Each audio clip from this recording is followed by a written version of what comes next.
Bwana asifiwe sana. Amen. Some kitu hapo. Bwana asifiwe sana. Yesu asifiwe sana. Amen. Haleluya. Mimi nasikia kubarikiwa, na kabla ninene kitu kwa madhabahu. Amen.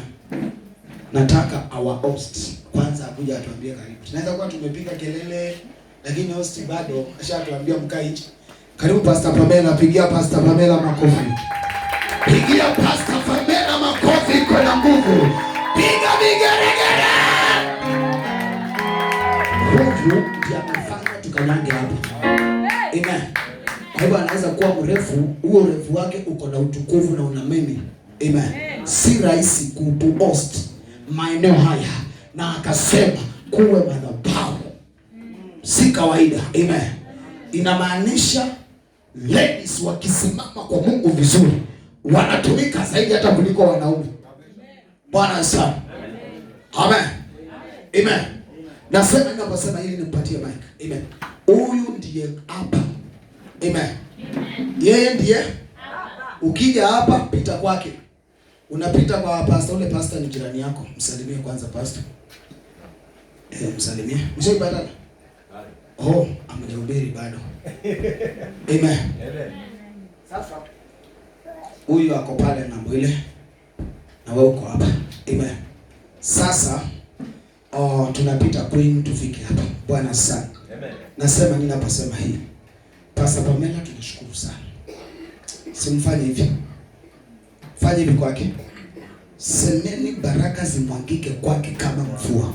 Baraka zimwagike kwake kama mvua. Na anointing iflow kuliko mvua ya masika. Anointing iflow kama mvua. Sema anointing iflow. Na hiyo anointing imtetee. Watakao inua vita kinyume chake, Mungu awainulie vita. Watakao simama kinyume na huduma Mungu aliyoweka ndani yake, Mungu awapinge. Watakao inuka kinyume na watoto wake, jamii yake, Mungu awapinge. Kutoka mdogo hadi mkubwa wanalindwa na Mungu. Pigia Yesu vigeregere. Sio kusalimia, na ukitaka kuhubiri naweza kaa uendelee. Haleluya. Bwana Yesu asifiwe. Haleluya. Haleluya. Nilifurahi waliponambia twende nyumbani mwa Bwana. Nilifurahi waliponambia twende nyumbani mwa Bwana. Oh, twende nyumbani mwa Bwana. Twende nyumbani mwa Bwana. Oh, twende nyumbani mwa Bwana. Twende nyumbani mwa Bwana. Daudi akasema nilifurahi nilipoambiwa twende nyumbani mwa Bwana. Hakusema nilifurahi nilipoambiwa twende kwa disco. Hakusema nilifurahi nilipoambiwa twende kuzimu. Hakufurahi niliambiwa twende katika party. Bali alisema nilifurahi nilipoambiwa twende nyumbani mwa Bwana. Mahali ambapo kuna amani. Mahali ambapo kuna furaha. Mahali ambapo kuna vicheko. Haleluya. Amen. Yes. Kuna utukufu mahali hapa. Amen. Neema ya kipekee. Amen. Kabla siseme chochote, nialike wawili wenye wakuja kusalimia. Naona anga ni mzuri.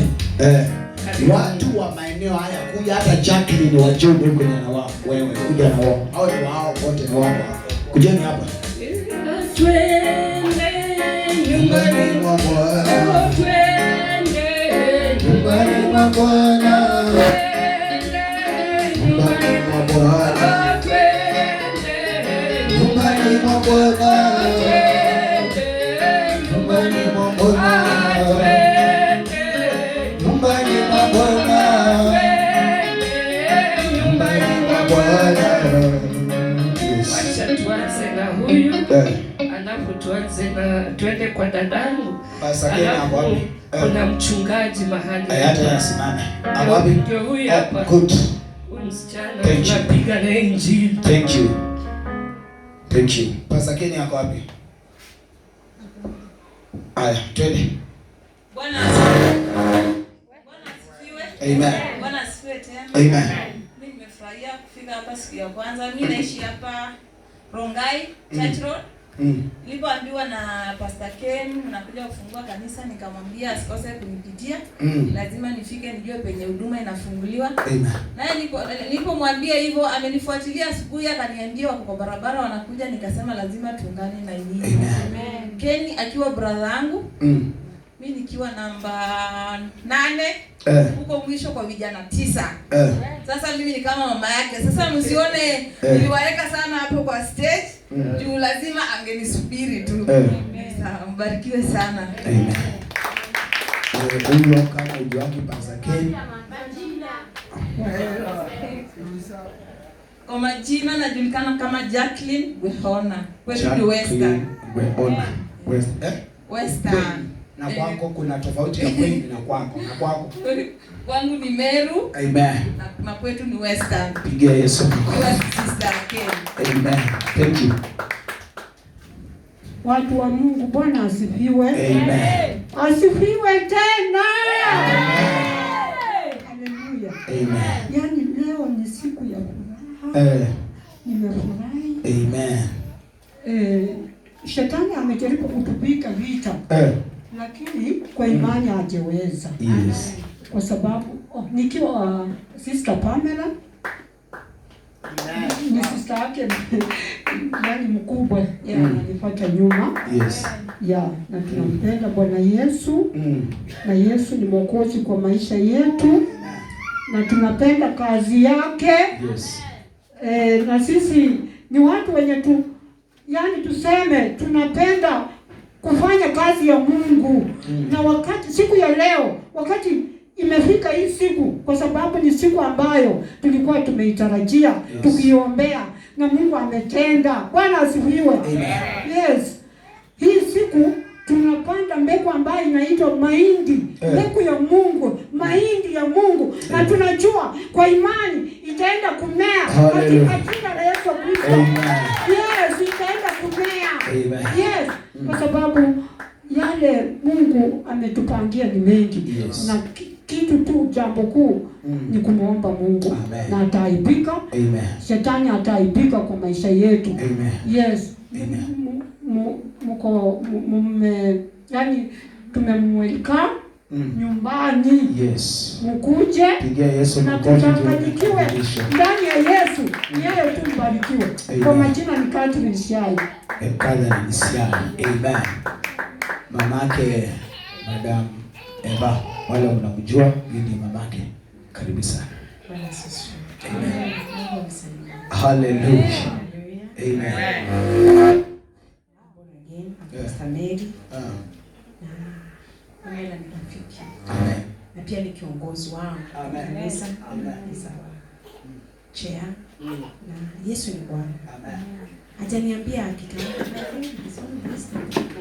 Aniambia jana na nikaombea ile jambo sana. And then when I was sleeping I was feeling nilikuwa nahisi breakthrough. Amen. Yani ya juu sana. Amen. Kwa hivyo nasema ikiwa pale kuna neno Mungu ameweka ndani. Yeah. I knew before I formed you. Yeah. In your mother's womb. Yes. Mungu alikuwa amelocate mahali hapa hata kabla hujazaliwa. Na alikuwa anajua siku kama ya leo utakuwa hapa. Yes. So this is a location ambayo Mungu alichagua ukiwa wewe haujazaliwa. Na ile mipango ako nayo hata wewe hujawahi fikiria. Hata macho yako hajawahi ona. Kwa hiyo yale Mungu anaenda kutenda ni makuu kuliko yale mlipanga na mnatarajia. Amen. Si Mungu amigo awabariki. Amen. Thank you. Atasema jina ya pili. Anaitwa Mary Kilonzo kutoka Kitui. Wow. Wale mnatoka Kitui kwa nini? I'm Mary from Makueni. Oh, Makueni. Wow. Ninaishi hapa Rimba. Oh, amen. God bless you. Nilitaka nichome picha. Amen. Thank you. Thank you. Hallelujah. Amen. allow me just to welcome this boy. Yes. Mtoto wa mama ule Maureen. Oh, najua huyo Maureen mwenye alitutafutia hapa. Oh yeah. Maureen ndiye ameng'ang'ana tukapata mahali hapa. Yes. Tukiwa na pastor, tukiwa na Pastor Ken. Okay. Sijui huyo mama tutasema nini. Yeah. Ushaona kuanguka na kuamka. So sina budi kupea mtoto wake nafasi. Yes. Amekuja kuwakilisha nyumba yao. Amen. Yes, wow. Thank you. Sasa Ita Jayton Kagera kutoka pale juu. Anaitwa Jayton Kagera kutoka pale juu. Hata mama yake nafikiri anatusikia. Amen. Thank you. Sasa tuko poa. mimi pia niko salama na nimefurahi kuja hapa. Joshua Njoroge. Thank you. Amen. Joshua makofi. Tunashukuru Mungu. Yes. Tutaenda kwa mengi. Yes. Tutakuwa na mengi baadaye masiku mengine. Yes. Mimi nafurahia pastor. Yes. Kukuja kwenu. Sijui niseme nini, unakuwa kijana. Amen. Yeah. Pastor yani na Pastor Ken. Sasa yeye yako wapi? Mchana. Nipija tolewa 5. Hebu namwambia usiku. Mumeona vile huku ni kurefu. Wamenyeshewa. Lakini tunashukuru Mungu kwa hiyo neema ya kipekee. Alafu pia na washukuru wote ambao mimi niliandika wengi. Sijawaona. Lakini wako makazi. Amen. Lakini nyinyi mmeacha kazi zenu kukuja kuona mahali hapa. Amen. Ndipo sasa nilisema hawatakulia hapa. Watafika kwa boma. Amen. Ndio siku moja ukiwa stranded unakuja tu, hata usipige simu. Unajua hii gate kuna pastor ambaye alitukaribisha. Amen. Asanteni kuweka madhabahu hapa. Yes. Mahali hapa ni pagumu, lakini neema imefunguliwa siku ya leo. Yes. Tumeambiwa ni neema ya kipekee. Yes. Tazidi kuwa pamoja na tuzidi kabisa kufanya kazi ya Mungu. Yes. Mimi nasema mlisalimiwa na dadangu Mama Innocent. Wow, pigia Mama Innocent makofi. Huyo mama ndio amefanya nikajua huyu. Yes. Na just imagine testimony. Tulianza na Mebo. Angapo anajua Mebo. Mebo, Mama Mebo. Amen. Ndio aliniunganisha na hii familia na nikawajua na tukafika hapo tumefika. Hata nimefika kwa nyumbani. Endelea. Ni brother yetu.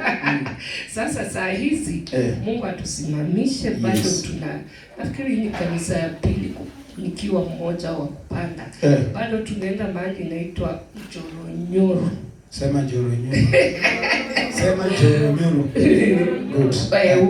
Huko sasa pia mtakuja hivi. Nimeambia pastor kuna mahali tumeona Mungu ataweka madhabahu. Amen. Baada ya hapa kusimama. Amen. Mungu anataka wale ambao wataabudu kwa roho na kweli. Na kweli. Kuna madhabahu mengi lakini hatuyajui. Sister yangu alisema niwasalimie na akasema atakuwa mmoja wa haya madhabahu maana anayajua sasa. Naitwa Pastor Pamela. Haya. Mimi ni mama watoto wengi. Na pia naitwa Nyamalo. Barikiwe sana. Amen. Sema Nyamalo.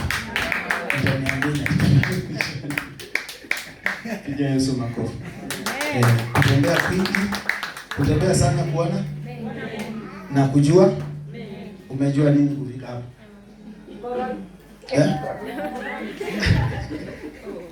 Amen. Sawa. Pastor. Wengine wanaweza uliza Ngoroi ni wapi? Ngoroi iko Kajiado North County. Mko Kajiado North County. So mko Kajiado. Na mko Rongai. Sasa siku ile nyingine nataka sasa tukikuja tena ile siku nyingine tutakuja sasa kuhost madhabahu. Twende kwa Wamasai. Sawa? Mjue amjatembea. Bwana azisana. Tutembee siku moja. Ni Morris ama nani? Wewe. Sasa dunia ni kubwa. Bwana azisana. Lakini Mungu ni mwema. Bwana sana. Mimi kama pastor nataka nasikia kuheshimika sana sana sana. Sema kuheshimika. Kuheshimika. Sema kuheshimika. Kuheshimika. Sema kuheshimika. Amen. Pastor Samuel, God bless you so much, kwa sababu kutembea na wachungaji wanahimiza watu kwenda mbinguni na wanakemea watu, hakuna kwa saa hii, lakini sisi tuko, si ndio? Pastor Collins, Mungu akubariki. Najua ametabiri hapa shamba la sukuma, yeye akanitetea ushuhuda. Akitabiri simu ilikuwa inalia na fini. Sasa ameniambia, alikuwa ananiambia amekuwa na shida ya mashine. Amen. Umeitiwa ngapi? Mashine, amepata mashine kwa kutabiri katika madhabahu ya Mungu. Anointing yeye ametapa, hata wewe ulipokea katika jina la Yesu. Amen. Kazi inafanyika hivyo tu. Alikuwa ameniita anaambia tununue mashine tarehe 10. Sasa hiyo tutanunua keyboard nini? Tutanunua sasa mashine, tutanunua keyboard. Pigia Yesu makofi. Kazi ya Mungu, by the way, sisi ndio tunaona kazi ya Mungu ni ngumu. Si ngumu. Inakuwa ngumu wakati unakosa kujiachilia. Yes. Amen. Ukijiachilia fully kuserve God. Amen. Kazi ya Mungu anaifanya rahisi. Lakini usipojiachilia, amen, kazi itakuwa ngumu. Itakuwa ngumu kwa sababu gani? Bado hujaonyesha seriousness katika ministry. Bwana asifiwe sana. Kwa hivyo nawakaribisha sana na Mungu awabariki sana. Najua mimi sihubiri, mshahubiri. Kuja pastor wangu. Siwarakishe.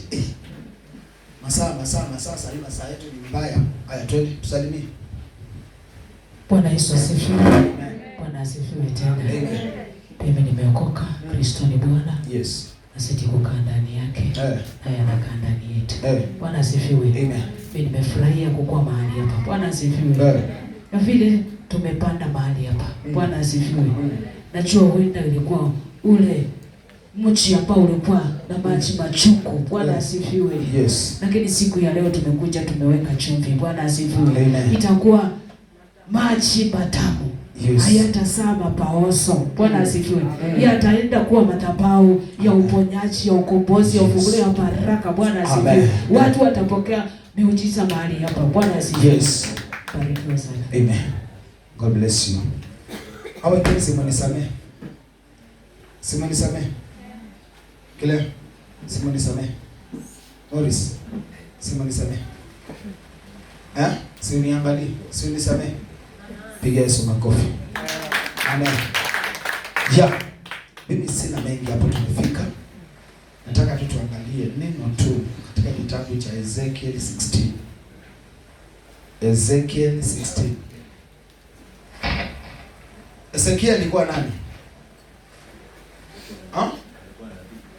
Ezekiel alikuwa naongea kwanza, mnanyamaza. Tuone kama watu wako na kitu. Ezekiel alikuwa nani?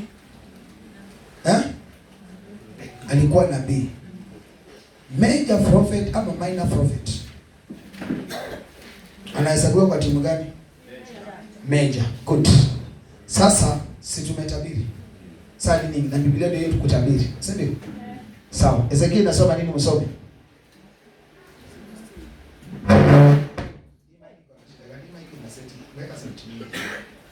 Amen. Hallelujah.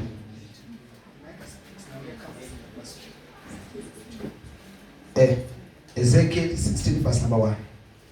Sikia kwa makini sana. Mimi nitamguza tu. Utanisomea mpaka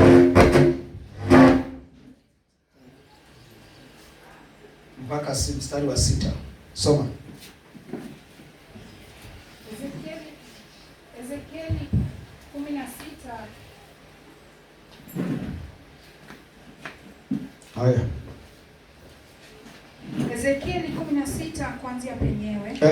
Neno la Bwana likanijia tena kusema. Neno la Bwana likanijia tena kusema. Mwanadamu ujulishe Yerusalemu machukizo yake. Mwanadamu julisha Yerusalemu machukizo yake. Kama Biblia ni yako, underline hapo Jerusalem. Useme, Bwana Mungu auambia Yerusalemu hivi. Bwana Mungu auambia Yerusalemu hivi. Hapo kuna Jerusalem bado underline. Asili yako na kuzaliwa kuzaliwa kwako kwatoka katika nchi ya Mkanaani. Asili yako na kuzaliwa kwako kwatoka nchi ya Mkanaani. Mamori alikuwa baba yako. Mamori alikuwa baba yako. Mama yako alikuwa Mhiti. Mama yako alikuwa Mhiti. Na katika bahari za kuzaliwa kwako. Na katika habari za kuzaliwa kwako. Siku ile uliozaliwa. Siku ile uliozaliwa. Kitovu chako hakikukatwa. Anza kutafakari meaning ya kitovu. Twende. Wala hukuoshwa kwa maji usafishwe. Wala hukuoshwa kwa maji usafishwe. Tafakari kazi ya maji ni nini kwa maisha ya mtu. Hukutiwa chumvi hata kidogo. Au kutiwa chumvi hata kidogo. Tafakari kazi ya chumvi ni gani? Wala hukutiwa katika nguo kabisa. Wala hukutiwa nguo, yani hukuvalishwa nguo. Hebu tafakari, unavanga nguo kwa sababu gani? Siendelee. Hapana jicho lililokuhurumia. Hapana jicho lililokuhurumia. Ili kukutendea lolote la mambo hayo. Ili kukutendea lolote la mambo hayo. Kwa kukuhurumia. Kwa kukuhurumia. Lakini ulitupwa nje uwandani. Lakini ulitupwa nje uwandani. Kwa kuwa nafasi yako ilichukiwa. Kwa kuwa nafsi yako ilichukiwa. Twende. Katika siku ile uliozaliwa. Nafsi yako ilichukiwa ile siku ulizaliwa. Nami nilipopita karibu nawe. Nami nilipopita karibu na wewe. Nikikuona ukigaagaa. Nikakuona uking'ang'aa. Ukigaagaa katika damu yako. Ukikaakaa katika damu yako. Nikakuambia. Unapokuwa katika damu yako. Ninapokuwa katika damu yako. Uwe hai. Uwe hai. Nami nilikuambia. Unapokuwa katika damu yako. Unapokuwa katika damu yako. Uwe hai. Uwe hai. Na nikufanya kuwa maelfu na maelfu kama mimea ya mashamba. Good. Bwana sasa. Kama utaandika. Hosea 4:6 inasema na watu wangu huangamia kwa kukosa maarifa. Amen. Na Yesu akaja in the book of John 8:32 akasema, na wakati ulipojua ukweli ulikuweka huru. Sema ukweli uniweke huru.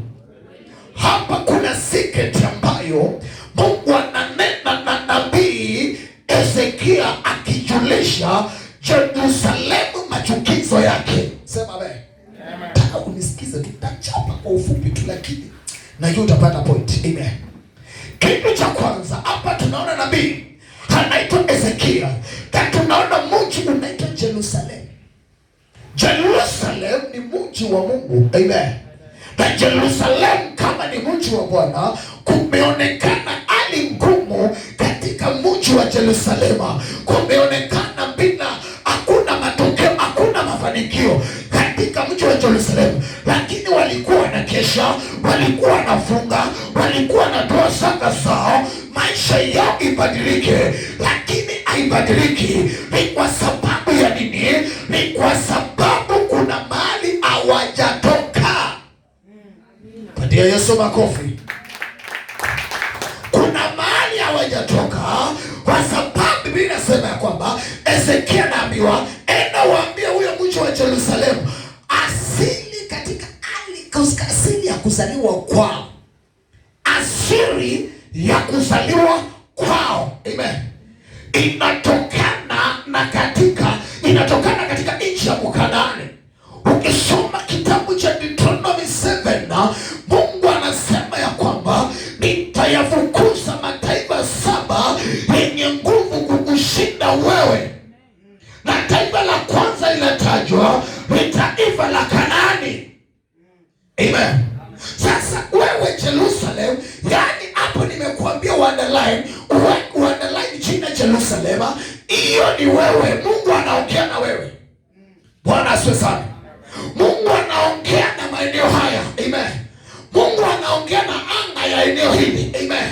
Mungu anaongea na nyumba yako. Anasema hayo hali unapitia, maombi yako yamekuwa yajibiwi, ni kwa sababu kuna mahali hujatoka. Nasema kuna mahali hujatoka. Yerusalemu inaambiwa mulizaliwa kutoka katika nchi ya Kanaani. Mungu amesema atawafukuza watoke mbele yenu. Kama Mungu amelichit mji wa Kanaani ama jamii ya Kanaani, amen, unafanya nini hapo? Toka. Ya mwenzako toka. Biblia inasema ya kwamba walipojua Mungu ndiye Mungu, hawakumtumikia kama Mungu. Amen. Wakaongozwa na tamaa zao, wakaongozwa na kiburi chao, wakainamia masanamu. Na Mungu kwa sababu anasema yeye ni Bwana wa wivu, alipoona sanamu iliinuliwa, akaondoka kwa maisha yako, akaondoka kwa jamii yako, akaondoka kwa maeneo haya. Nasema nini? Kwa sababu tumekuja na Mungu anasema ya kwamba in the book of Psalms, ulituma neno lake likaponye watu wake. Ili neno Mungu amelituma liponye mtu. Kukaa ministry ambazo ziko na kichaa, ziko na kwashako, it's not my ministry. My ministry itakuwa ni ministry iko na wealth, kwa sababu Mungu ninayeabudu ako na afya kupita kila kitu.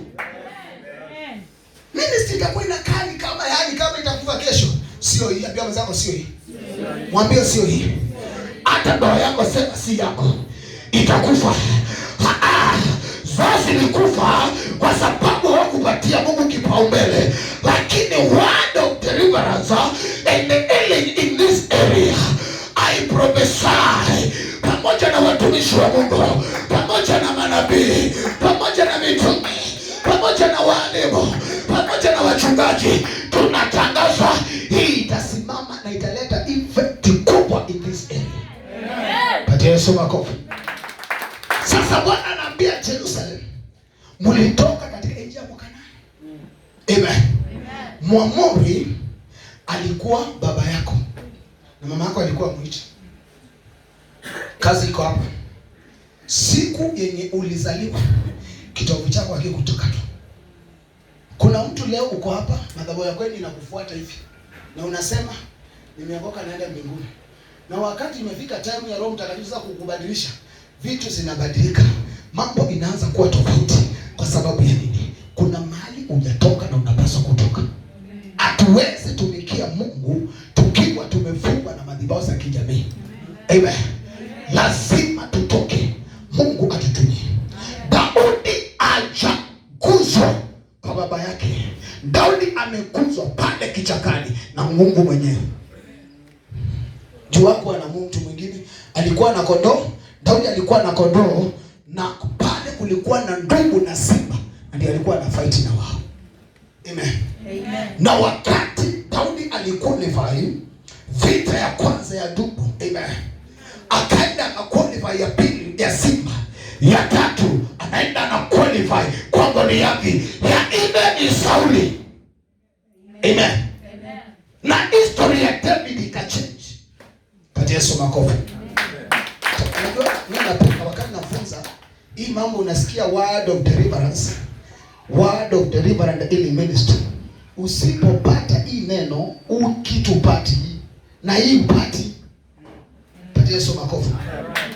Lazima neno iingie likukomboe, kwa sababu anayekomboa ni Mungu, na Mungu ndiye hii neno. Lazima huyo Mungu akae ndani yako, ufunguliwe na upone. Tunataka tutafute Mungu abadilisha our life, na tuko nje ya neno. Sikiza nikwambie, hiyo ukasumba ambayo ni ya kisasa tutaiweka mbali, tuinue kisasi kipya ambacho kina uwezo wa kusoma neno na kuelewa neno. Hautaisoma kama storybook. Lazima kitu cha kwanza ushirikiane na mwenye hiyo neno akupe ufunuo. Yeye anatupa ufunuo. Taka uelewe point pale. Neno utasoma, ukuje kutuambia kama mwingine alikuja akatuambia Yesu akalia kwa sababu Lazaro amekufa. Unaposoma Biblia, Yesu hakufa kwa sababu Lazaro alikufa. Yesu alilia kwa sababu aliona watu hawana imani. Yesu ndiye ufufuo na ameingia, anapaswa lete amekuja na ni yeye ndiye ufufuo. Amen. Badala waamini ufufuo umefika, bado wanaomboleza aliyekufa. Patia Yesu makofi. Yesu alihurumia watu kwa sababu hawana imani, na Yesu ametoka hiyo mji, amekuwa akihubiri. Wakataa kumpiga mawe, bado hakuna mmoja alisadiki. Lakini from the king John anaambia mama, amini mpaka ukauone mkono wa Mungu. Amen. Hata Yesu alipokuwa anaingia kaburini Lazaro mahali alipo, alimgeukia akamtazama, bado unasadiki? Akasema ndio Bwana wangu. Haya, Lazaro toka kaburini. Lazaro akaitwa na akaamuka. Haleluya. Vitu zingine kanisa leo hii sisi ndio tumezifanya siwe ngumu. Patia Yesu makofi. Na mimi hupenda kufanya practice kana kwamba Mungu ndiye ameniita mahali. Amen. Amen. Amen. Leo tuko mwezi wa 5, wa 6, wa 7, wa 8 ndio tutarudi hapa na crusade.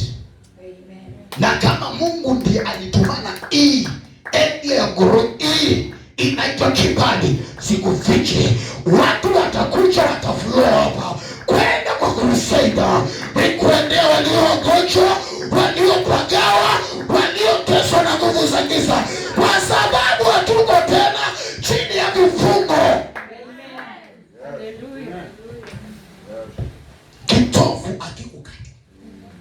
Kitovu akikukata, unaweza ingia maeneo ukae hayo maeneo ujiunganishe na ama ukae kama wao. Amen. Na wakati ninasema kwamba kitovu akikukatwa, amen, inamaanisha no any relationship ama no any, hakuna uhusiano wowote katikati ya Mungu ya maeneo haya na Mungu aliye mbinguni, kwa sababu tunanena Mungu aliye mbinguni. Katika maeneo haya hatuna relationship na mapepo za maeneo haya, patibasa maeneo haya, ngome za eneo hili. Tuna raise madhabahu mapya yatakao beba ukombozi wa mji huu. Nasema yatakao leta ukombozi katika mji huu. Siupe Yesu makofi kama kuna point unapata. Amen. Na nikawa nauliza pastor, mbona, nataka nijibu hiyo swali yako, umealika watu wengi wakaenda kazi, hata watoto wako wote wakaenda kazi. Usijali. Kuna kitu Mungu alikuwa ananifunulia. Amen. Hata hawa kufika hawa mchungaji alikuwa analala akijua kuna watu watano asubuhi wote kazi. Na jana wapo wa kazi. Ili mjue shetani mwenye anafanyanga kazi. Amen. Hapa tukapiga. Tukasema hapana. Kumbuka jana tukidiscuss na nini na charity. Kuna kiswisi fulani. Amen. Lakini tunapoingia hapa tunatokanga na mvua, ishara ya kwamba sisi ni uzao, utazaa, utaleta matunda in this area. Sababu tuko na Mungu mkubwa. Patia Yesu makofi. Nataka nikusaidia. Kitovu akikukatwa, sasa Jerusalem bado inashiriki dhambi za Kanaani, na tuko hapo. Ukiokoka unatoka kabisa. Sema kutoka. Sema kutoka. Sema kwa jina la Yesu. Ninatangaza siku ya leo nikatenganishwe na kila roho inaokuwa kikwazo katika safari yangu ya wokovu. Pigia Yesu vigeregere. Sikia hii. Wewe Jerusalem. Jerusalem ni nani? Good. Jerusalem nani? Wewe Jerusalem. Njua siku yenye ulizaliwa, kitovu chako bado kiko kwa mama yako. Na mapepo za Kanaani, sawa? Mama yako muiti, sawa? Ziko pale. Yeye alikaa aje? Hiyo miungu ya kwenu walikaa aje? Walikuwa washirikina. Amen. Uko kanisani na bado unaitwa mchawi.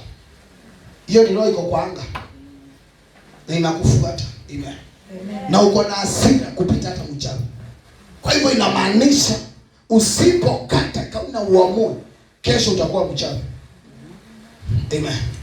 Na mimi silei wachawi wa hapa ni nataka kulea wachawi wa kiroho. Pastor, wachawi wa kiroho. Tukitangaza leo maeneo haya hakuna nguvu za giza zitafanya kazi. Tunafunga hiyo ndio uchawi mzuri. Na watu wanaokoka na wanaenda mbinguni. Super Yesu makofi. Sikiza nikwambie hii. Wakati ulizaliwa au kukatwa kitovu, kuna mahali uko connected. Na mimi upenda kufunza, naambia watu ukitaka kujua mahali umekamata, enda ulale. Uletewe ndoto. Kitabu cha Ayubu 33 verse number 14 kushuka pale. Mungu anasema anaongea nasi kupitia ndoto ili aondoe ujinga ama aondoe fikira kwa wanadamu. Bwana asifiwe. Ili aweke muhuri katika fundisho anayotufundisha. Deuteronomy 29 anasema mambo ya siri ni yake, lakini yale amefunua ndiye yetu na watoto wetu. Sisema amen. Ili tuyafanye. Wakati umelala mchungaji ama mtu wa Mungu kwa mahali hapa, unajipata wakati umeplana kufanya vitu vikubwa, unajipata wakale kadarasa ulikuwa standard 3 ukiwa kwanza, sasa hivi kwanza umefanya private, umefanya edgar, kitu kama hiyo, kama monitor, kitu kama hiyo. Sawa? Ile umri uko nayo, uko class 3 ama uko nursery, unapiga unajipata uko parade, ukiimbia mwalimu, sasa ni saa 6 mwalimu kwa heli kanisi. Na unaamka una celebrate. Hiyo ni roho inakataa usiende sana. Na madhabahu ya kweli already imekufunga. Wengine unajipata shosho alikufa na bado shosho unamwota ukitoka shule anakupea food. Alo. Hiyo inamaanisha direct madhabahu ile imekufunga.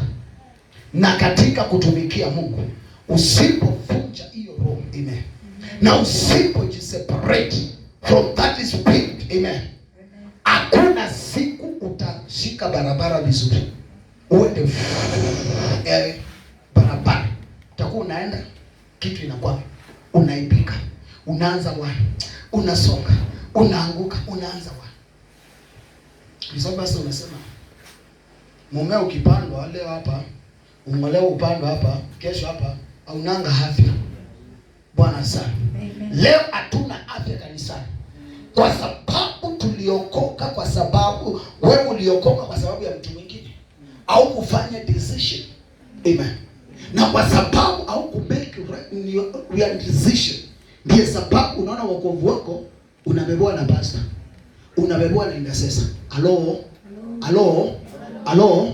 Hiyo inaitwa utoto, na mtoto apeangu kitu cha dhamana. Unapata mtoto apeangu kitu cha dhamana. Kitu cha dhamana kinapewa kama title deed, inapewa mtu mzima. Amen. Tunakosa vitu nzuri kwa sababu tumekataa kugrow. Sema amen. Sema amen. Unajua wakati nafundisha deliverance, nataka kufunza nikichapa kidogo, kwa sababu ninapochapa nitapata watu kama Basake. Alo. Naona wenye anaruka, hapo anaruka hivyo. Amen. Na wengine hapa wako hivyo. Sio nilielewa? Sio kweli. Bwana sana. Wengine kama huyu unaona analala hapa. Bwana sasa. Yeye kwa kuokoka ni shida. Amen. Lakini kwa sababu tunachapa, unaona venye nimechapa iko tu kimefanya asimamie Yesu na akae kwa Yesu. Amen. Huyu alipozaliwa aliitwa jina ya babu yake. Babu yake alikufa juu ya pombe. Yeye nilichapa nikachapa neno maombi yote. Sasa saa ile hakunywi. Amelewa na Roho Mtakatifu. Yesu makofi. Super Yesu makofi. Kama mnafikiri watu walizaliwa tukiokoka, hakuna kitu kama hiyo. Sikia hii nikusaidie basi. Watu wa Mungu tunapaswa tujiseparate. Amen. Tutafute uso wa Bwana mpaka tuwe separated. Na deliverance haishangi na siku moja. Tunaona Jesus aleletewa kipofu, anaekelea kipofu mikono. Nasema unaona nini? Naona jamaa anakaa kabuti. Amen. Akasema hapana, lete tena. Akachapa anointing. Akasema unaona nini? Akasema naona mtu anakaa, huyu ni mwanaume, huyu ni mwanamke. Sawa. Akasema Bwana sana. Unataka ukienda kwa mtu akikuja kwako, amen, ati umwombe instant healing. Hello? Instant healing. Hakuna kitu kama hiyo. Lazima kuwe na process. Hata siku yenye ulizaliwa si yenye ulichukua ID. Hello? Ukuzaliwa na ukapelekwa shule. Ulizaliwa na ukaanza process mpaka mwisho. Hata hii chakula unakula sasa uko mtu mzima, ukuzaliwa ukaikula. Ulizaliwa na ukapitishwa maki fulani ili ukafika kiwango ukakula. Patia Yesu makofi. Kwa hivyo mambo ya kiroho lazima tuelewe jinsi yanafanya kazi. Na Biblia tumezisoma, tunazi exercises ama tunazisoma, tunaanza kuzipractice physical. No. Biblia inaongelelea spiritual thing. Bwana sana. Spiritual thing. Kanisa limekuwa la kimwili kwa sababu Biblia tumesoma kama ile story ya sungura na nina simba. Si unaijua? Hiyo, si ulisoma? Amen. Amen. Bwana sana. Kwa hiyo Biblia inasema ya kwamba siku yenye ulizaliwa, asili yako ya kuzaliwa ulitoka katika nchi ya Mkanaani. Baba yako alikuwa Mamori, mama yako alikuwa Mwita. Hiyo siku ukatoka kitofu. Tuko connected na my spirit. Na ndio siku ya leo tunaenda kuombea ya madhabahu na kudeclare kama maeneo haya yamekuwa connected na maroho za waliokufa na madhabahu machafu ya kishetani, tunainua haya madhabahu, tunaya disconnect na kuyaweka mahali pa juu. Yataanza kuongea juu ya maisha ya mji huu, juu ya watu wa maeneo haya, juu ya kusimama kwa maeneo haya katika jina la Yesu Kristo. Na hatutakubali haya madhabahu yashuke chini, yatakuwa juu. Kitu kiko juu kiko na power kukushinda. Amen. Kwa mfano hii roof. Unaona venye iko hivi? Ndio na power kukushinda. Juu kitaka kusinki inakufunika hapo. Alo. Sasa maroho za miti zikiwa juu yako, huwezi penya. Utakuwa umefinyiliwa hapo. Patia Yesu makofi. Kwa hivyo tunapoenda kuinua haya madhabahu, tunaenda kuya disconnect na kila evil spirit, kila ancestral spirit. Tunaenda kudangaza haya madhabahu yako connected na Jesus. Yanielewa? Nasema hii huduma itakuwa connected na Yesu Kristo. Halo? Halo? Watu wanaamini, sikia hii. Watu wanaamini mganga ndiye ako na power. Ana kitu. Ana. Sasa kama watu wa dunia wanasema hatuwezi kaa bila power, nasi wa kiroho hatuwezi ishi bila power. Na si power ya hapa ya mbinguni. Biblia inasema ya kwamba katika kitabu cha 2 Corinthians inasema ya kwamba hapo 10:3 inasema maana, inasema nini hapa? Maana ingawa tunaenenda katika mwili, hatufanyi vita kwa jinsi ya mwili. Maana silaha za vita vyetu si za mwili, mbali zina uwezo katika Mungu hata kuziangusha ngome. Ngome ni mbaya, acha nikwambie, ngome ni mbaya sana.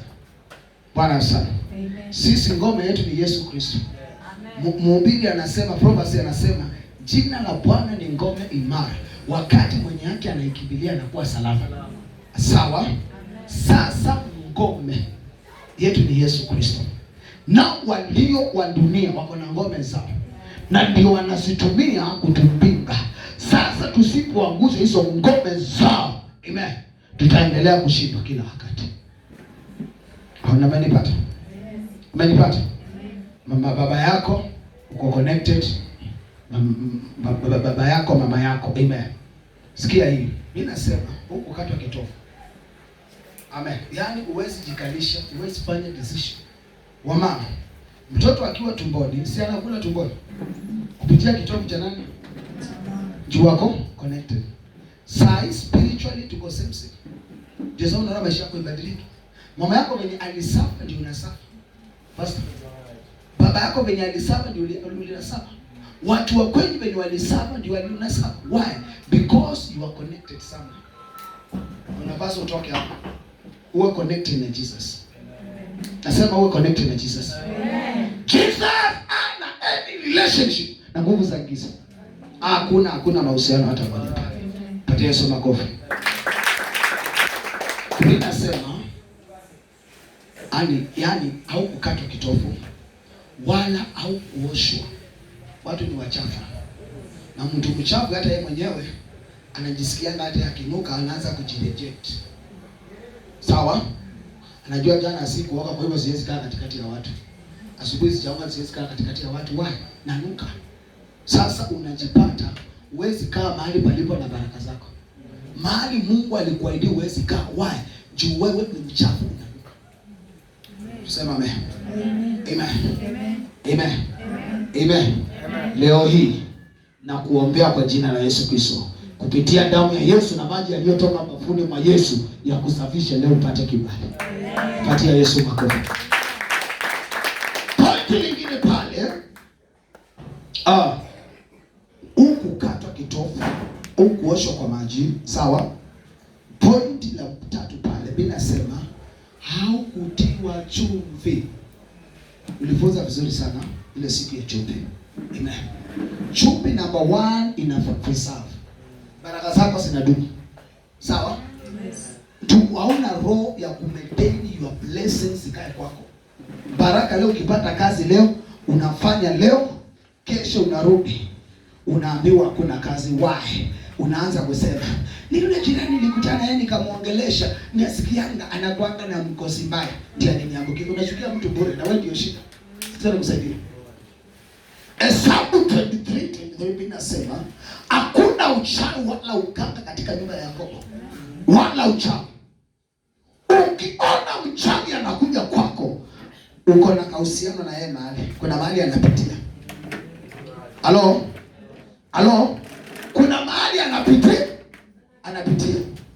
Yakobo alikuwa amelindwa na Mungu. Hata until now Mungu aliweka angano na uzao wa Yakobo. Kuna mtu yuko hapa kanisani lakini ataona mbingu kwa sababu ni uzao wa Yakobo. Sasa sometimes vitu zingine tuangalie huyu adui anatumika na shetani kunipinga.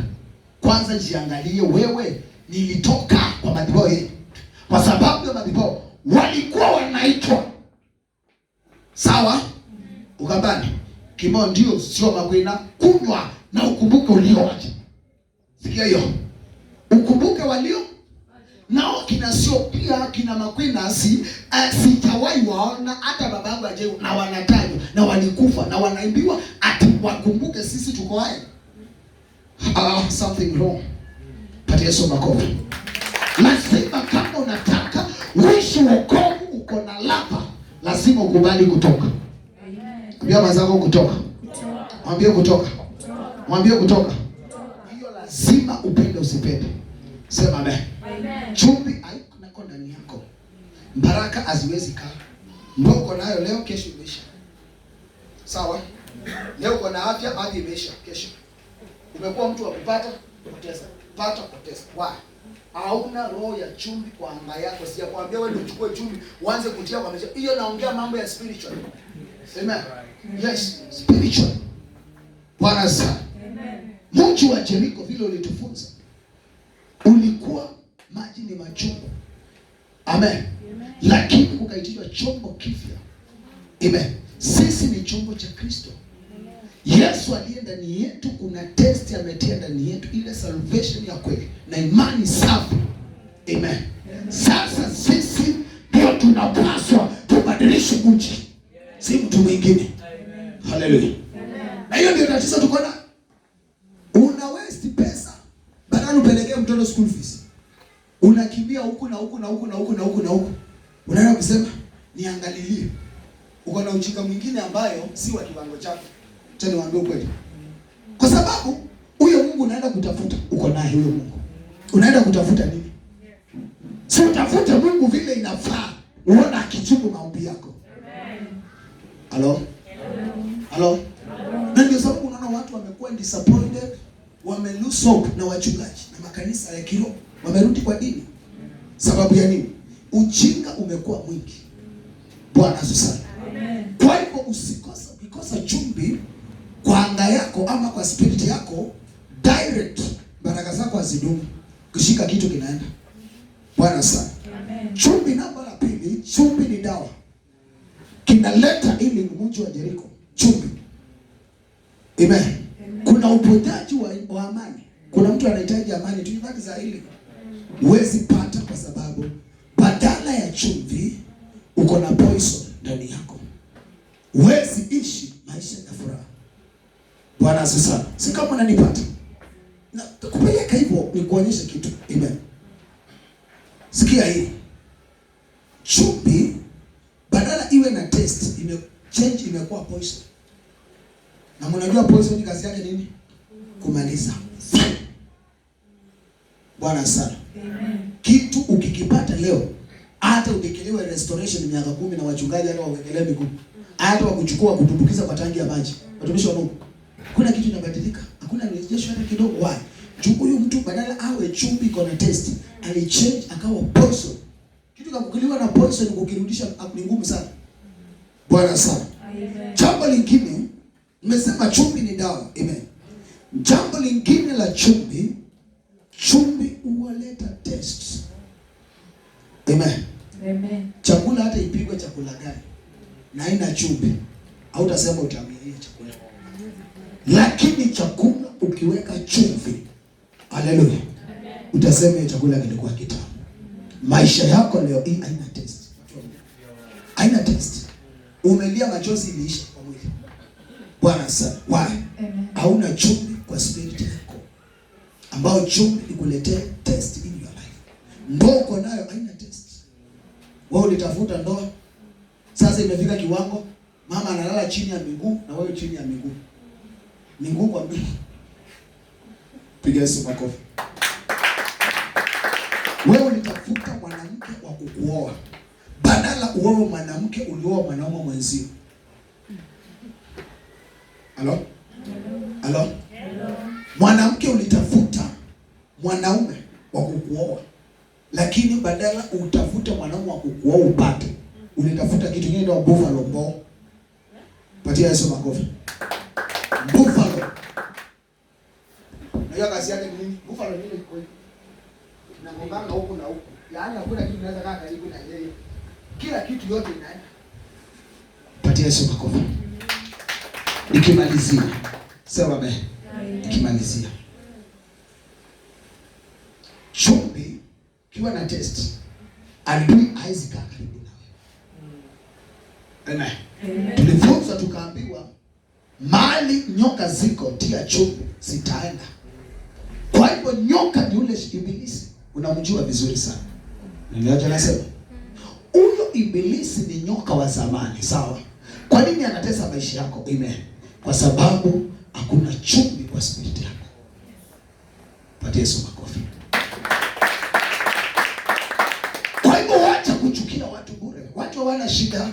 Walipata njia ya kufika kwako. Uliwafungulia njia. Patia Yesu makofi tena. Aya, ninasema au kufunikwa nguo. Sasa hata mtu akiwa anaishi peke yake kwa nyumba na amefunga, haizi kuja sitting akiwa uchi. Sawa? Hana kinyanga huko bedroom, ako peke yake na amefunga. Kate ni ka. Patia Yesu makofi. Na nielewa watu wa Mungu. Tunasema sababu spiritually uko uchi. Sasa hata we mwenyewe hauwezi jikubali. Patia Yesu makofi. Tunahitaji mavazi mapya. Patia Yesu makofi. Hii huduma inahitaji vazi mpya. Hii ministry inahitaji chumvi kipya. Hii ministry inataka separation. Hii itatembea kivyake hii. Na nisiwafiche.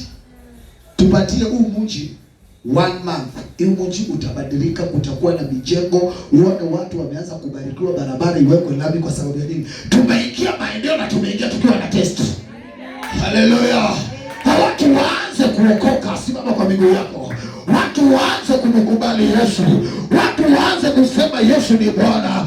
Ninataka wakati kama huu, inua mikono yako juu. Ningeendelea mbali lakini kwa sababu ya time Wewe inua mikono yako juu, anza kwenda mbele za Bwana, umwambie Yesu, majira kama haya kupitia ya madhabahu tunatangaza kwa jina la Yesu, hayatanazwa na maroho za mji huo, hayatanazwa na mapepo za mji huo, hayatafinyiliwa na wachawi.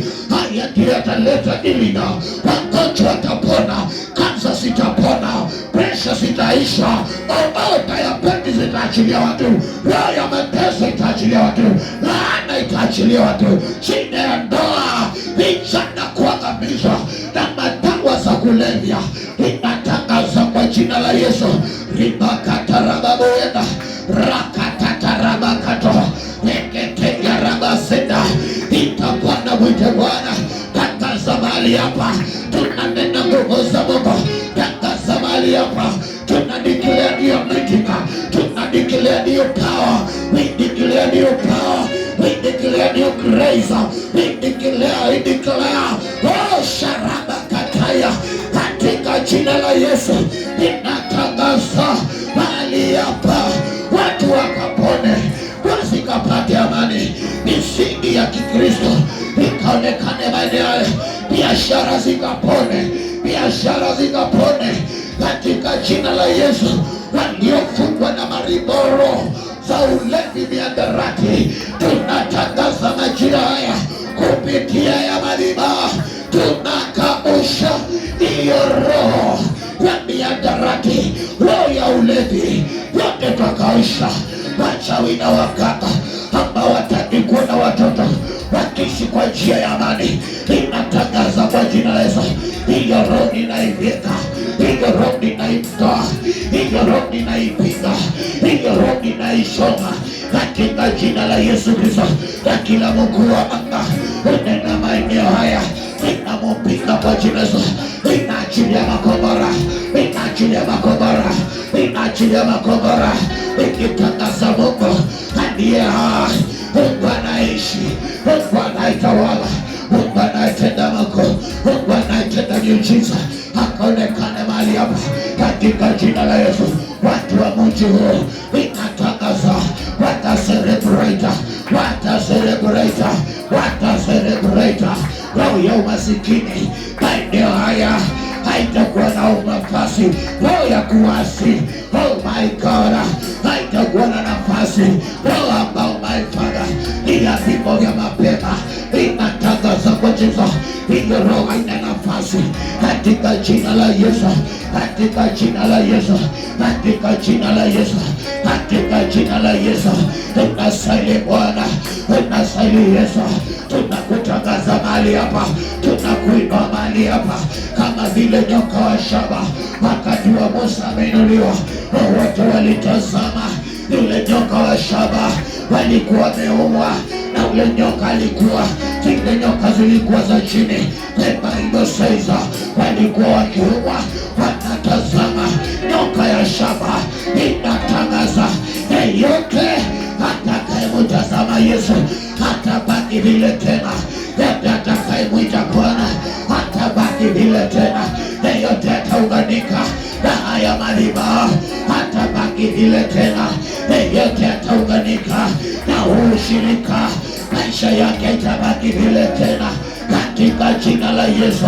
Inanena my Father Lord, inanena my Father King of Lord, this area inatangaza uponyaji, uponyaji, uponyaji, neema, neema kwa jina la Yesu. Yesu nasema kwamba utalifuata neno lako kutimiza. Tazama Bwana Yesu, mahali hapa tumekutangaza, tumekunena. Naomba kwa jina la Yesu, fuatilia hili neno, tumelipanga mahali hapa, wacha hilo neno ikafanye haya madhabahu kuwa na nguvu, haya madhabahu kuwa na moto, haya madhabahu kuwa na neema, haya madhabahu kuwa na nguvu za uponyaji. Oh my God, wenye kansa wakaikie hapa, wapone kansa kwa jina la Yesu.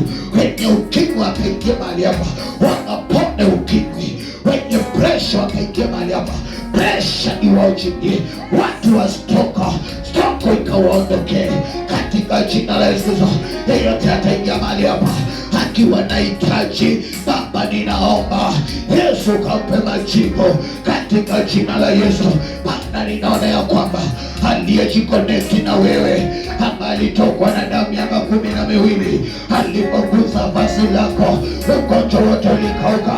Hii ministry si ya wanadamu, hii ministry ni yako Yesu, na watakaopigana hii huduma, watakaoinuka kinyume cha hii huduma, Yesu kawainukie Bwana, ukapigane nao vita vya hii ministry. Sio sisi tutapigana, wewe utapigana.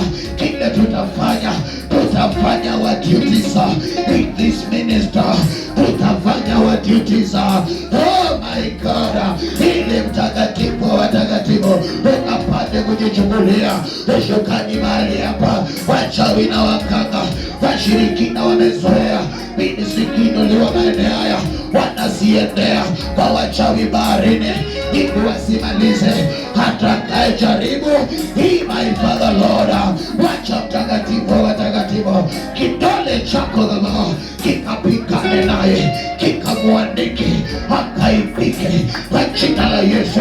Bwana natangaza watu wa kusapota hii ministry Yesu, ninawafungua mahali walipo, washirika ninawafungua mahali walipo kwa jina la Yesu, wachungaji ninawafungua mahali wamefungwa katika jina la Yesu. Kila minyororo yote yani shetani ufunga wachungaji, minyororo ambayo ufunga watu wa Mungu maeneo haya, inatangaza kwa Yesu, hiyo minyororo yote ninaikatakata na kila ngome zote zilizosimamisha maeneo haya, hizo ngome ninaziangusha kwa jina la Yesu.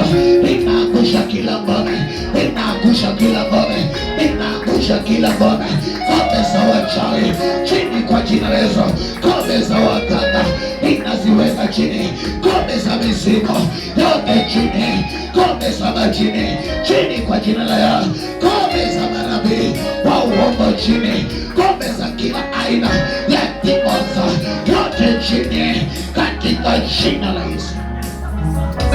Natangaza kupitia madhabahu, jamii zianze kupona, jamii zianze kupona, jamii zianze kupona, amani ianze kupatikana, amani ianze kupatikana katika jina la Yesu. Yesu ni asante, Yesu ni asante. Ninakuinua Yesu, ninakutukuza.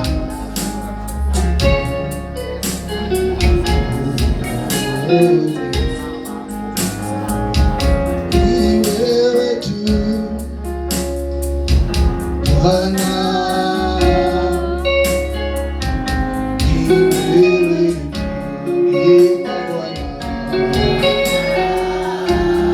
Bwana, ni wewe tu Yesu, ni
Nataka tuinue haya madhabahu kiwango cha juu. Sitaki mtu nyuma ya mwingine.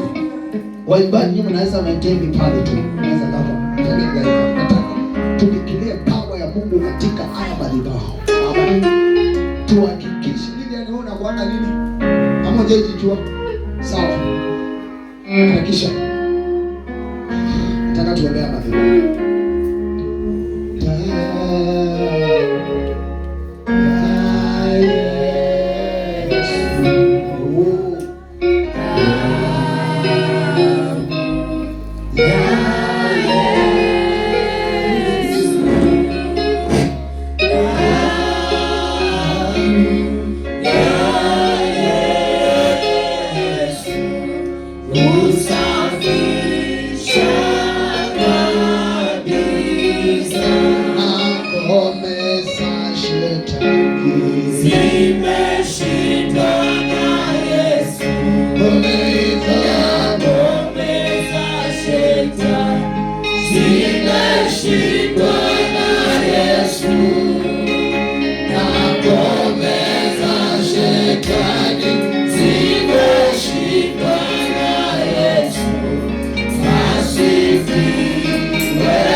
shetani zimeshindwa na Yesu, na kuongeza shetani zimeshindwa na Yesu, asifiwe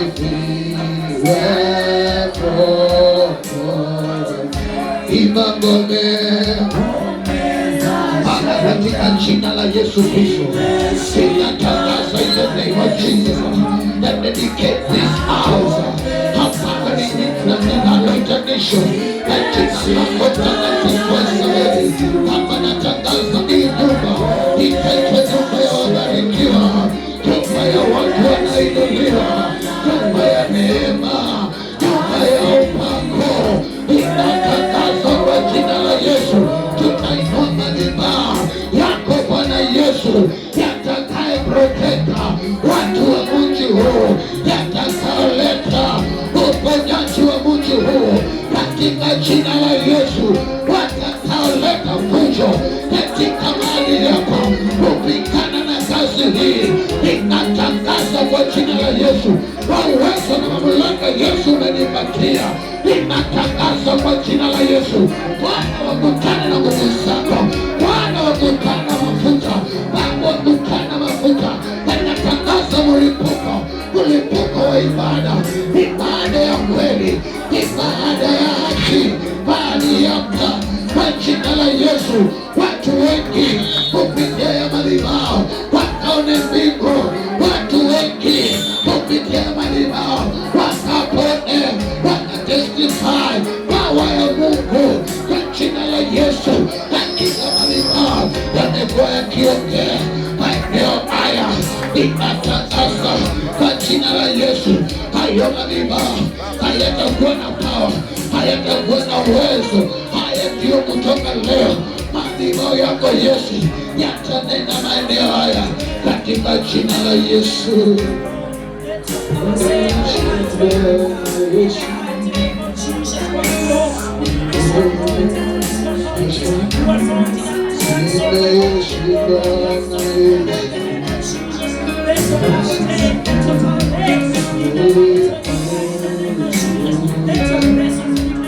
Wachungaji, turudi tena kwa madhabahu. Wachungaji, turejee kwa madhabahu. Waliokwenda mikono yako juu kwa jina la Yesu.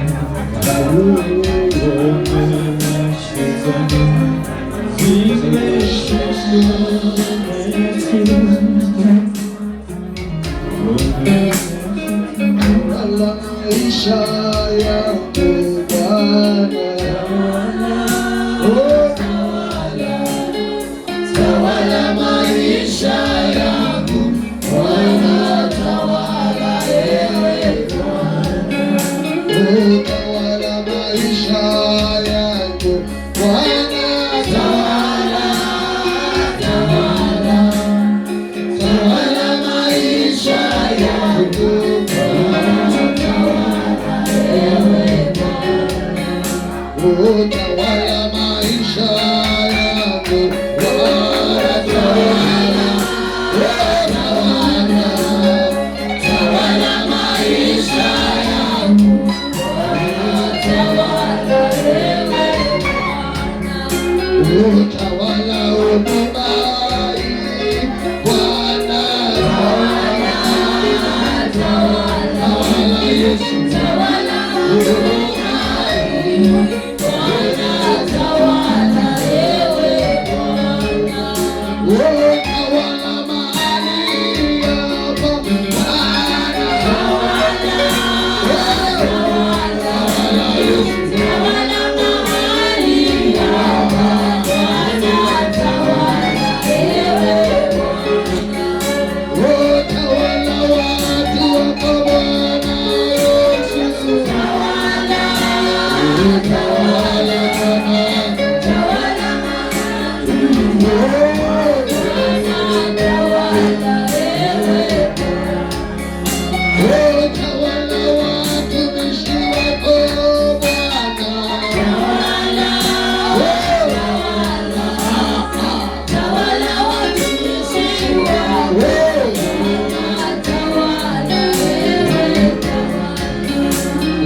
Tawala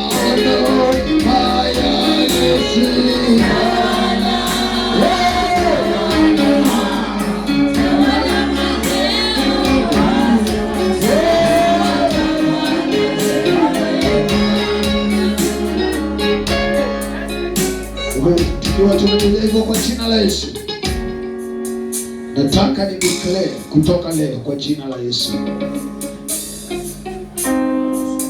kupitia uwezo Yesu amenipatia, ninatangaza kwa jina la Baba, Mwana, Roho Mtakatifu. Mtu aseme amen. Kutoka leo kwa jina la Yesu. Yes, huyo ndio amejua cha nataka sasa. Kila jambo litakalotendeka mahali hapa kwa jina la Yesu, ninatangaza mafanikio, ninatangaza kuinuka, ninatangaza vile kanisa la maeneo la Soweto limeweza kuzaa hii kutoka mji wa Nairobi. Ninaomba hata haya madhabahu, hii madhabahu ya kwanza katika maeneo ya Kajiado County, ninatangaza kutoka leo madhabahu haya kazae, madhabahu haya kazae. Hata madhabahu zingine zitapatikana Marekani, zingine Australia, zingine China, zingine Dubai, zingine Qatar, zingine Saudia, zingine England, zingine New York, zingine East Africa, zingine Afrika. Natangaza leo madhabahu haya yatasababisha wachawi na waganga waokoke. Sauti ya ambao itaomba mahali hapa hayatakuwa maombi tu, yatakuwa ni maombi, yataleta ufufuo, yataleta uponyaji, yatashusha neema. Ibada yote itafanyika mahali hapa, itakuwa ni ibada inamtukuza Mungu akiwa mbinguni na Bwana Yesu. Hatutapigania hii madhabahu.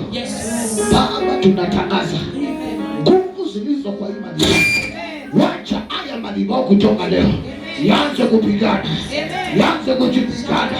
Tunaona sanduku la agano linaangusha Mungu wa Dagona, inatangaza kila miungu yote kupitia ya madhabahu, miungu yote ikaanguke kupitia ya madhabahu, madhabahu yote ikavunjike, yaipeshe nguvu na madhabahu ya Yesu Kristo. Yesu, naomba hapa kupatikane namba nzuri itakaorithi ufalme wa mbinguni. Ninatangaza haya madhabahu, neema ya kufundisha watu wafahamu ukweli, waache kufa kwa maangamio. Hiyo neema tunaipanda mahali hapa katika jina la Yesu Kristo. Inasema neema ya teaching mahali hapa, neema ya ukombozi mahali hapa, neema ya uponyaji mahali hapa kwa jina la Yesu. Naomba Yesu haya madhabahu kutoka leo tumeyatakaza kwa damu yako Yesu Kristo, na tumenena hapa watu waende ng'ambo, watu waoleke, ndoa zipone, watoto wapone, waliandikiwa kufa waishi.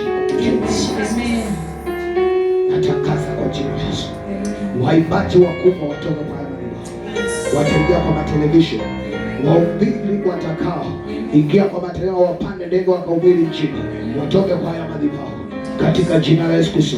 Ninatangaza kama mtumishi wako Mungu, haya madhabahu yataleta faida kubwa sana kwa ajili ya maisha ya watu wako na ufalme wa mbingu. Wacha Baba yangu mtakatifu Yesu uonekane, wale wamehusika kutuandika maeneo haya, Mungu wabariki, Mungu wabariki, wasibaki vile tena, boma zao zipone, madhabahu ya kijamii inayopigana maisha yao ikavunjike, na moja na maroho zao zote ziangamie. Na vile tumepanda madhabahu haya, haya madhabahu yataanza kupigania watu. Bwana ukamwambia Yeremia chapter number 1 verse number 10, kana kwamba nimekuweka juu ya mataifa na wafalme ili ukang'oe, ukabomoe, ukaharibu pamoja na kuangamiza, ili ujenge na upande. Tunatangaza leo madhabahu ya kishirikina, madhabahu ya ukoo yote imevunjika kutoka leo, na tumepanda madhabahu mapya, tumesimamisha madhabahu mapya yamejaa moto utakaofanya watu wahisi presence yako Yesu. Tunakushukuru Yesu kwa wema wako, kwa jina la Yesu. Tumeomba na mtu aseme amen. Amen. Pigia Yesu makofi.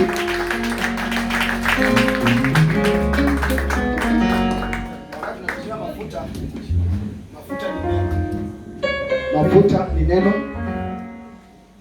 Katika kitabu cha Isaya 10:27 inasema pamoja na hayo, yani inasema katika kutiwa mafuta nila itavunjika, mizigo itaondoka. Sawa sawa. Nila yote ilikuwa imesimamishwa maeneo haya, already imekatika kwa jina la Yesu. Mizigo ilikuwa imeonyesha watu imeondoka kwa jina la Yesu. Biblia inasema kwamba the book of James number 5 inasema kwamba na mgonjwa huo hata wazee wa kanisa. Nasemanga mzee si kwa mkubwa. Mzee ni mtu anaelewa. Amen. Amen. Aite au wazee, amen. Wamuombe na wampake mafuta. Mji wa Guroi, Kibali, amen. Inaita wazee wa church. Tumeombea mji huu na tumepaka mafuta. Na imani imeponya. Tupigie Yesu makofi. Amen. Tunaelewana pale? Kwa hivyo hii tumefanya neno. Hatujafanya Shadrach, sijafanya mchungaji ama nani. No. Tumefanya word. Amen. Na kila kitu iko kwa neno, itumie kwa wakati ambao unafaa. Amen. Na doctrine ambayo ni ya wanadamu tufollow doctrine ya Jesus. Na ndio ninasemanga tuliandikiwa kitabu cha Mwanzo lakini hatukuandikiwa kitabu cha mwisho. Ama ulikiona? Tuliandikiwa Revelation. Tutaishi nyakati za ufunuo. Nani anayepeana ufunuo? Ule Mungu wetu kupitia Roho wake Mtakatifu. Ukipewa ufunuo, fanya kulingana na ufunuo, lakini isiwe ni doctrine. Unanielewa? Kwa sababu tukifanya leo, ndakuwa na kuombea dhuru nikiwa nimekuelekea Biblia Monday, Tuesday, Wednesday. Hiyo ni doctrine. Tufunze neno ingie ndani ya watu na najua Mungu atatubariki. Amen. Pastor, God bless you. Natumai nikiona huyu mama, nimeona mkienda bali. Amen. Nimeona mkienda bali. Amen. Sister mwingine pale. Na wale vijana wale kina Beka mama hao. Na ile timu nyingine yote itaenda bali. Kwa sababu nimeona watu wa imani. Na watu wa imani wanaendana bali. Kuna wanaume wanne walikuwa na watu walisema nini? Hapa hatuwezi kufika hapa. Tutawaendea kwa imani. Wakituua sawa, imani yetu ifanye kazi. Wakituifanya, imani yetu itatusaidia. Haleluya. Lakini hapa tukaliwa kachomoka na wakaenda. Walikuwa wanajua hapo ni baba. Bila sema walipoanza safari, Mungu aliachilia magumu. Wa jamaa wakasikia. Huyo ni mfalme amechukua jeshi kubwa kupigana sisi. Kila mwanaume anakimbia kwenye andiko. Namo wakaenda wakakula, wakashiba, wakakumbuka wenzio. Wakatoka wakaenda kuwapasha habari njema vile Yesu amefanya kwa watu wa imani. Wanafanyia muujiza na Mungu na wanapasa habari kulingana na imani kile imezaa. Patia Yesu makofi. Kwa hiyo Mungu awabariki sana. Sasa we declare this church from today. Hii ni kanisa ambalo litashiriki kawaida wakati wa ibada vile inapaswa kuwa. Mtu yeyote amehitaji maombi, pastor akuje aombe. Hii tumeifanya nyumba ya maombi. Amen. Na nyumba ya kumtafuta uso wa Bwana. Amen. Kwa hivyo hata ukitaka ukesha hapa wiki mzima, unapenda kwenda Katoloni, kujeni hapa. Mama atawasaidia. Hii ni prayer center, mwanzo tunaifanya kuwa prayer center. Amen. Kwa hivyo watu wakuje waombe, watafute Mungu, na ibada za Sunday kama kawaida, mikesha kama kawaida, ibada za katikati ya wiki kama kawaida. Bwana asifiwe. Na sasa ile chapter tumemaliza, tumedekelea hii kanisa kutoka leo ni Word of Deliverance and Healing Ministry area.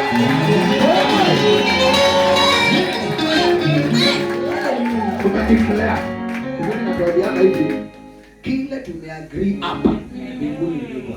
Mungu ameandika Word of Deliverance and Healing Ministry. Hii ni nyumba ya Mungu. Halo. Hii ni nyumba ya Mungu. Watu wakuje vile walikutana Yesu, maisha yao ikapona. Amen. Hivyo ndivyo akija hapa maisha yao itapona kwa jina la Yesu. Pigia Yesu vigeregere.